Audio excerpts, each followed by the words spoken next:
Hello travel শুটার্সের বন্ধুরা, আশা করি সবাই ভালো আছো। চলে এলাম একদম অন্যরকম একটি খবর নিয়ে। লকডাউনে দূষণহীন স্বচ্ছ হ্রদের নিচে উকি দিচ্ছে ১৬০০ বছরের প্রাচীন ইতিহাস। লকডাউনের জেরে দূষণ মাত্রা হ্রাস পেয়েছে উল্লেখযোগ্যভাবে, যার ফলে স্বচ্ছ হ্রদের নিচে স্পষ্ট দেখা যাচ্ছে ১৬০০ বছরের প্রাচীন গির্জার ধ্বংসাবশেষ। এভাবেই প্রকৃতি নিজে ইতিহাসের দরজা খুলে দিয়েছে তুরস্কে। সে দেশে ইজনিক হ্রদের নিচে দেখা যাচ্ছে ৩৯০ খ্রিস্টাব্দে নির্মিত গির্জার ধ্বংসাবশেষ। পুরাবিদ ও ইতিহাসবিদদের ধারণা ৭৪০ খ্রিস্টাব্দে ভূমিকম্পের ফলে স্থাপত্যটি ব্যাপক ক্ষতিগ্রস্ত হয়। তারপর ধীরে ধীরে তাকে গ্রাস করে ইজনিক হ্রদের জল। তলিয়ে যাওয়া ঐতিহাসিক নিদর্শনটি রয়েছে জলতল থেকে মাত্র ১.৫ থেকে ২ মিটার গভীরে। এই প্রথম এত স্পষ্ট করে সেটিকে দেখা গেল জলের উপর থেকেই। স্থানীয় প্রশাসনের তরফে ড্রোন ক্যামেরার মাধ্যমে তার ভিডিও করা হয়, যেই ছবি বা যেই ভিডিও আপনারা এই মুহূর্তে দেখতে পাচ্ছেন। ইজনিক হ্রদের নিচে প্রাচীন গির্জার অস্তিত্ব ধরা পড়েছিল ২০১৪ সালে। আর্কিওলজিক্যাল ইনস্টিটিউট অফ আমেরিকা সে সময় একে বছরের সেরা ১০টি ঐতিহাসিক আবিষ্কারের মধ্যে জায়গা দিয়েছিল। গবেষকদের মত ১৬০০ বছর আগে সন্ত নিওফাইটোসের সম্মানে এই গির্জা তৈরি করা হয়েছিল। সে সময় ইজনিকের নাম ছিল নাইসিয়া। রোমান সম্রাট কনস্টান্টাইনের নাম অনুসারে ইস্তানবুল ছিল কনস্টান্টিনোপল। রোমান সম্রাট ভায়োক্লেশিয়ান এবং গ্যালেসিয়াসের আমলে সন্ত নিওফাইটোসকে প্রাণদণ্ডে দণ্ডিত করা হয়েছিল। যে স্থানে সন্তকে প্রাণদণ্ড দেওয়া হয়েছিল সেখানেই পরে গির্জাটি নির্মাণ করা হয় তার সম্মানে।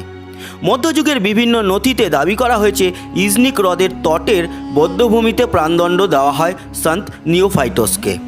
গবেষকদের একটা বড় অংশের মতে ইজনিক হ্রদের নিচে ওই গির্জা তৈরি করা হয় একটি মন্দিরের ধ্বংসাবশেষের উপরে।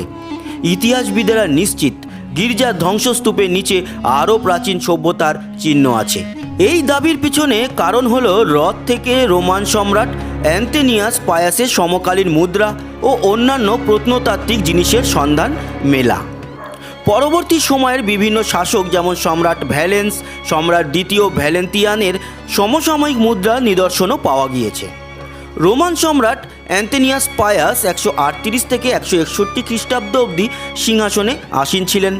তার আমলে বা আরও আগে ওই স্থানে প্রাচীন গ্রিক সভ্যতার দেবতা অ্যাপেলোর মন্দির ছিল বলে অনুমান।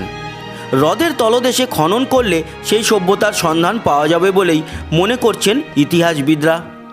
২০১৪ সালে এর অস্তিত্ব আধুনিক পৃথিবীর সামনে প্রকাশ্যে আসতেই অনুসন্ধান শুরু হয়। পাওয়া যায় স্কটিশ নাইটদের স্মারকচিহ্ন। মনে করা হয় তারাই ছিল ব্যাসিলিকার প্রথম বিদেশি পর্যটক। পাশাপাশি গির্জায় বেশ কিছু সমাধি আছে বলেও জানিয়েছেন প্রত্নতত্ত্ববিদরা। উত্তর পশ্চিম তুরস্কের বার্সা প্রদেশে ইজনিক হ্রদের স্ফটিক জলের আড়াল থেকে অতীত কথা বলছে বর্তমানের সঙ্গে। ইজনিক হ্রদ জুড়ে আন্ডার ওয়াটার আর্কিওলজিক্যাল সাইট গড়ে তোলার পরিকল্পনা নিয়েছে তুরস্ক। বন্ধুরা, এই ছিল এক অন্যরকম ভিডিও। এরকম আরও কত অজানা জিনিস যে পৃথিবীতে রয়েছে তা হয়তো আমরা সত্যিই জানি না। আগামী দিনে আরও কত কী যে উঠে আসবে আমাদের সামনে তা জানতে পারবো, আর জানতে পারলে অবশ্যই নিয়ে আসবো ভিডিওর মাধ্যমে আপনাদের সামনে।